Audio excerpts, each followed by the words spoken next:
Welcome to Grisora Live, where we help small business owners create the life and future they want without needing to set up either a daycare or a quality layering center. Brett, tell us what we're going to talk about this week. Yeah. Sorry about that. Yeah, no, yeah, I'm just not even gonna touch that one. Interesting times we live in, It is. There's a lot of interesting things that have happened in the last even just the last week. and it Um, continues to unfold. yeah. Well, I don't know that I've got a story to start off with that may Okay. not be super dissimilar because at the end of the day, because everybody here has probably had some interaction with extended family and friends and neighbors during the holiday season, and um, hopefully all of your interactions were like just stellar, perfect, good, amazing, strengthening, building relationships, and having a great time. Mine were all amazing. And hopefully everybody else out there also had that same experience. But if you didn't, um, there's a topic that we can discuss today that might help improve some of those interactions.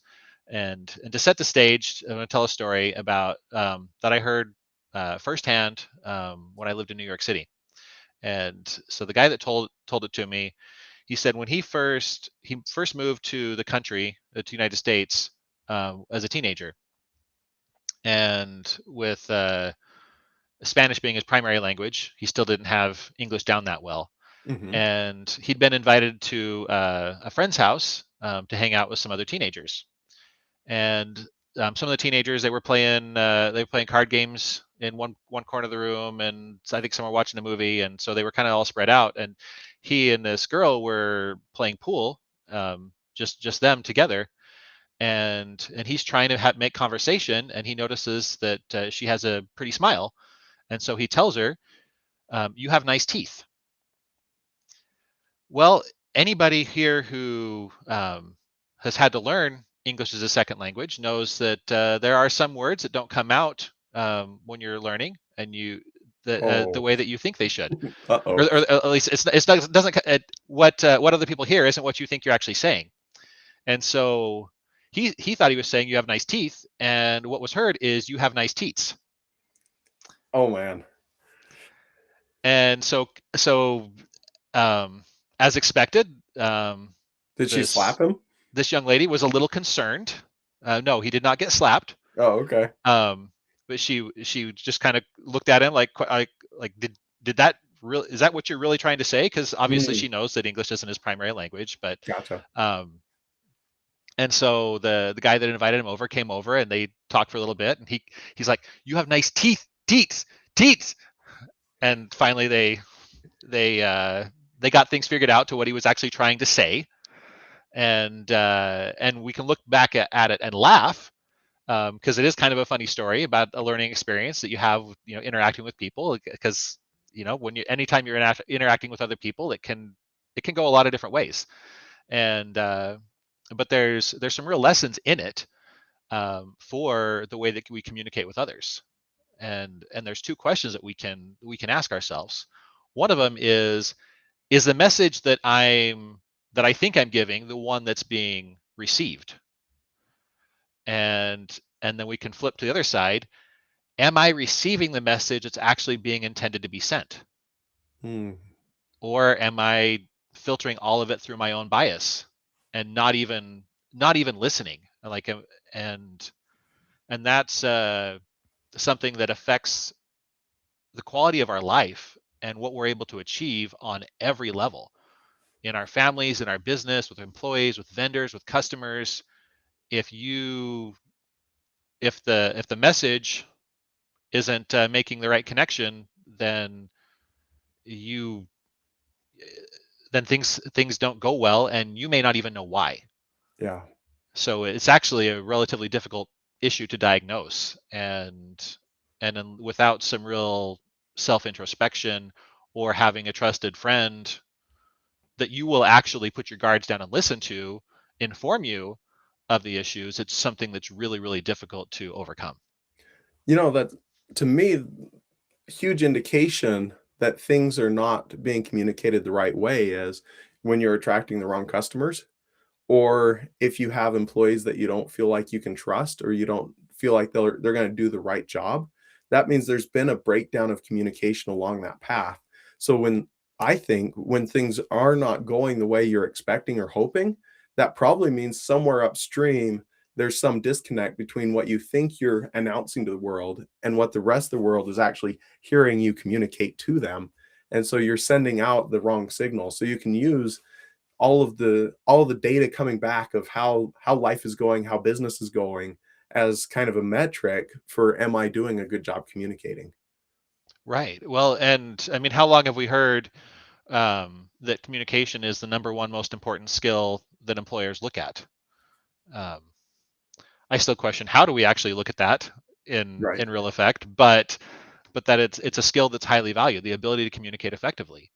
Right. And one thing I do want to say is that it is a skill. It's something that can be learned.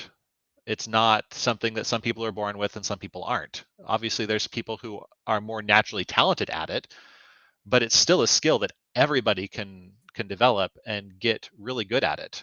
Because as a business owner, if you can't enroll people in your vision and show them how their vision fits inside your vision, so that them achieving your vision also allows them to achieve their vision, then it's very, very difficult to create a company that can scale without demanding more and more of your direct effort, energy, and time. But Yeah. when you can communicate effectively and enroll those people into your vision, then everything just starts to move, and it gets to the point to where some business owners talk about how effortless it is, like, and they just and then they get into other issues where they're like, do I really deserve this, and so on and so forth, because things happen so smoothly and easily.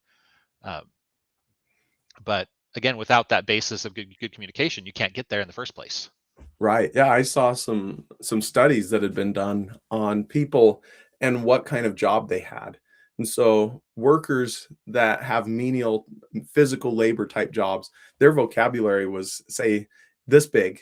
And I don't remember the exact number of words, but I remember it was a small set of words that they'd mastered in their vocabulary. And the study was pointing out, as you moved higher and higher in the corporate ladder, your vocabulary got bigger and bigger and bigger until I think the heads of the corporations that they were studying had like 5 to 10 times as many vocabulary words that they'd grasped, understood, and used, and were fluent in, as opposed to the people at the bottom of the chain. And so to me, that was kind of an interesting concept, that the better you are at understanding how to communicate via the language, and that means the bigger vocabulary you have, the more successful you on average could become. Now, I'm sure that there's outliers to that rule, but as a general rule, if we want to be better in this world, we have to be a better communicator, and that requires us to understand the tools of communication, which really are these words that we're putting together.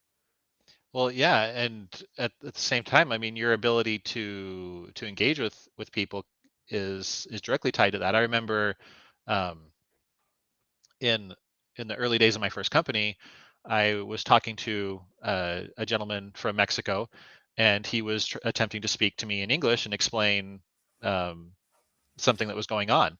And I finally got him to switch to Spanish. And in my estimation, his IQ doubled Wow. immediately Now, when he did he switched think to. yours cut in half? He may have, I don't know, but I could tell that he was really struggling, and since I speak fluent Spanish, I finally got him to switch, and because I kept responding to him in Spanish as he was struggling with English, and finally he trusted me enough that my Spanish was good. He switched, and then we were able to actually have a productive conversation. Mm, And but yeah, like the inability to say the words because of a language barrier. Um, but again, that's a really obvious issue. That is really obvious that there's an issue there that is impeding that. And what I really hope to share is that a lot of the times our communication issues are invisible.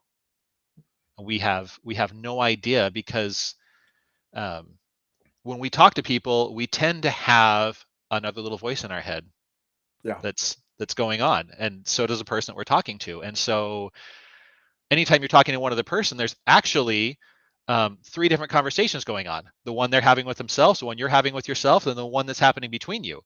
So at the end of the day, it's like a bunch of schizophrenics getting together and trying to have a conversation. And when you and so that's I think that's one reason why we have so much trouble. So one of the tools that you can learn, or one of the tactics that you can apply, is learning to suppress that inner voice and truly just listen. Truly just put yourself in the other person's shoes of what they're saying. No judgment, no trying to figure out what you're going to say next. Just just allowing, or making it so there's nothing between you and them at all. Hmm. And when you can do that, in ontology they call that recreation. And so when you can recreate the other person, then you have a level of communication that is much deeper. And in my experience, the first time that people truly experience that depth of communication, it's actually a transformative experience, Hmm. because so few people have had that opportunity to have somebody who can listen to them so fully. Gotcha.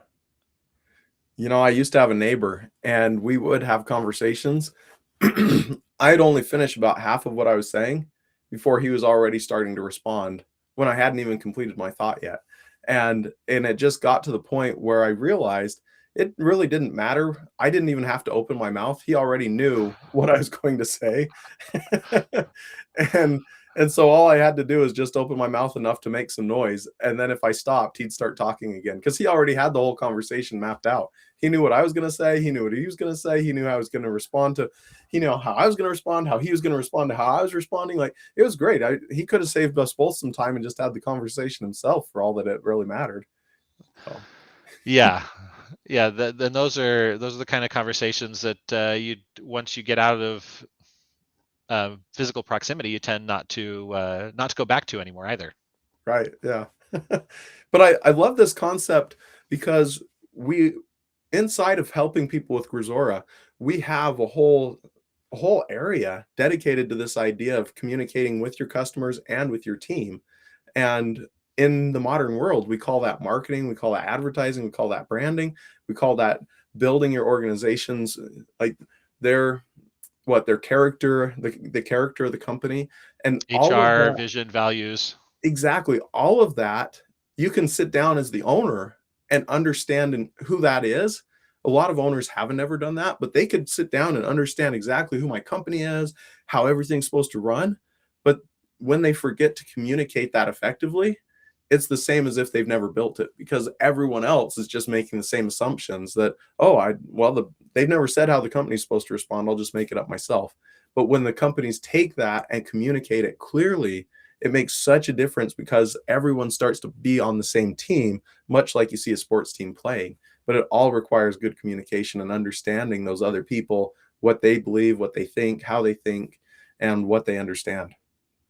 Yes, and which is super critical, especially at the leadership level of a company. But even when it gets to your sales process and your interactions with customers, if if the communication is happening ad hoc, if it's just whatever happens to come out of the salesman's mouth is what the customer hears, um, I mean, obviously that can work, but how much more consistent is it? How much more opportunity do you have to improve that relationship with customers and to bring more people into your world when you have a scripted sales process? Right. And and also at that level, you lower the difficulty and the challenge of the communication, so that you're able to bring people into your business, and their level of individual competence doesn't need to be as high when you're able to provide them with the scripts and the training. So you're And saying to business owners that hey, business owner, you don't have to replicate yourself. You can hire somebody that's not you and still get the same good results.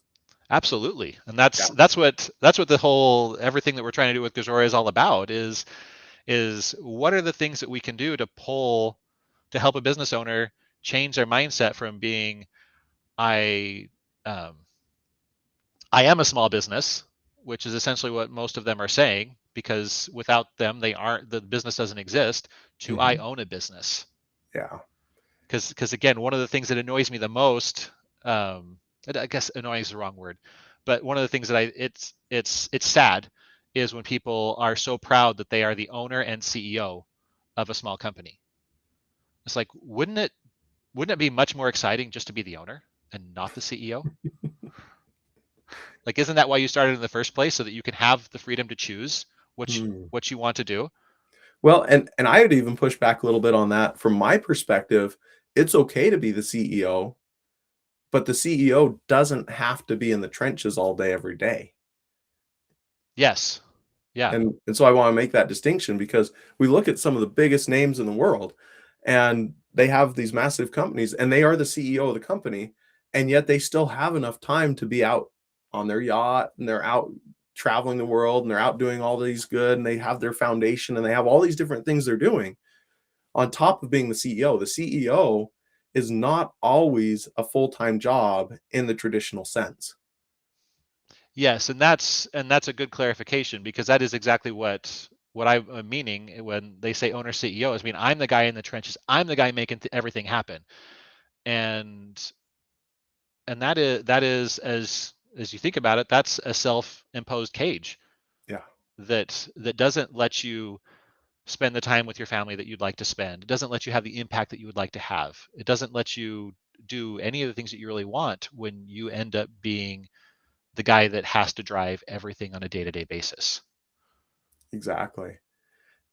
Jumping to communication, just recently I put a bookshelf inside my office. I have one right outside my office, and now I've moved one inside my office. And the reason to me that ties into communication is all of the books that I've got sitting on my shelf was somebody's attempt to communicate their information into my brain and into anyone else's brain that picks up a book.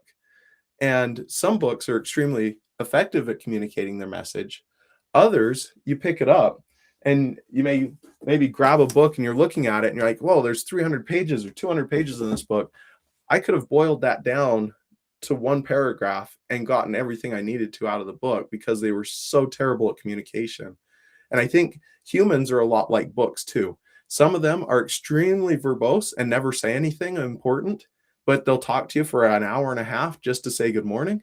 And other books are super dense, and you get done and you're like, whoa, man, that book is intense. Same with humans. You have a 5 minute conversation with some people and you gain all this wisdom, all these nuggets, all this good information that you can apply in your life. And it's like, man, I'd have to take a few months to unpack everything from that 5 minutes. Books and people are a lot alike. So if you're wondering you are, maybe take a few minutes and analyze.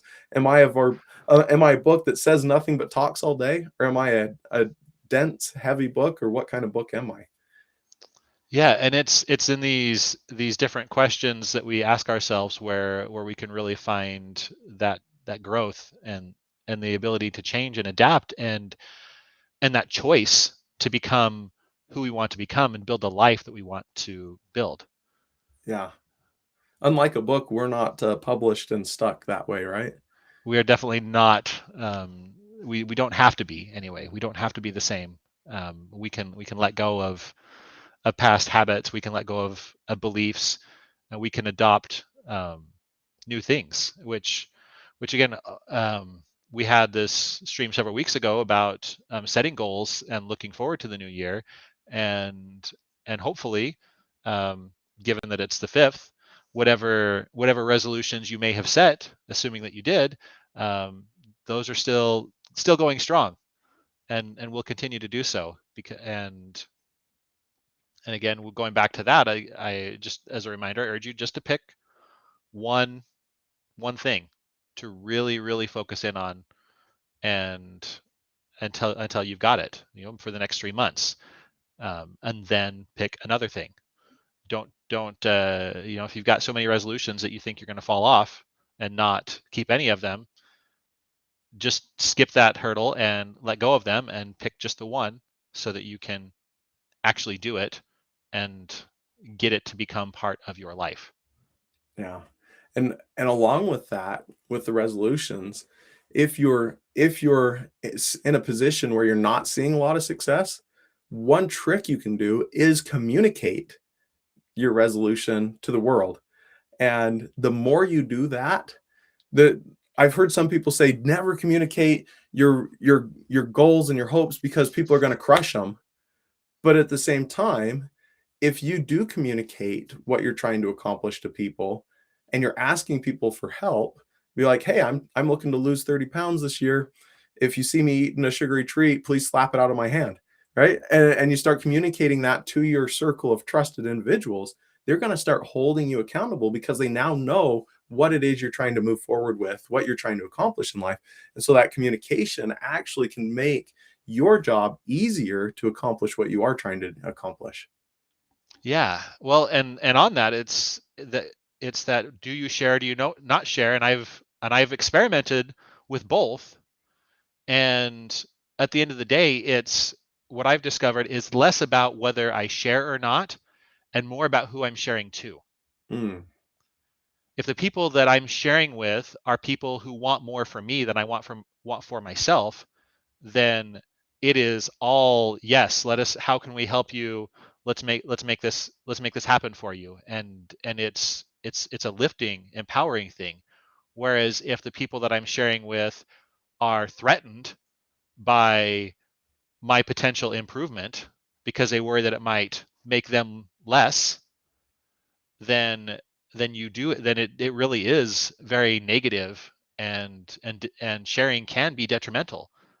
And so, when it comes down to it, um, communicating and then hearing the actual response that you're getting from people that you share your goals and dreams with can let you know what kind of people they are, mm, yeah. and help you filter the circle of people that you associate with.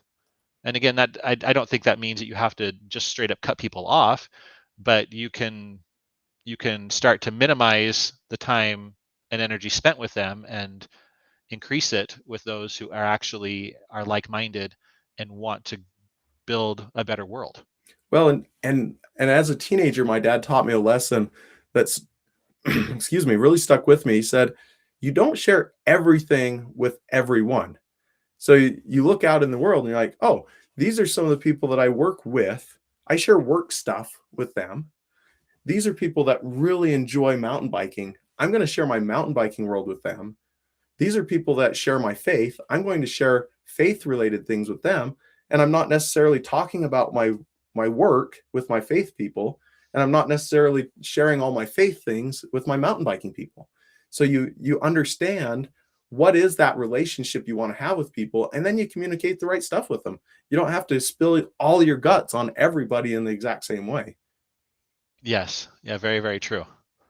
um, so in your experience, how has your improved communication changed your business over the last several years?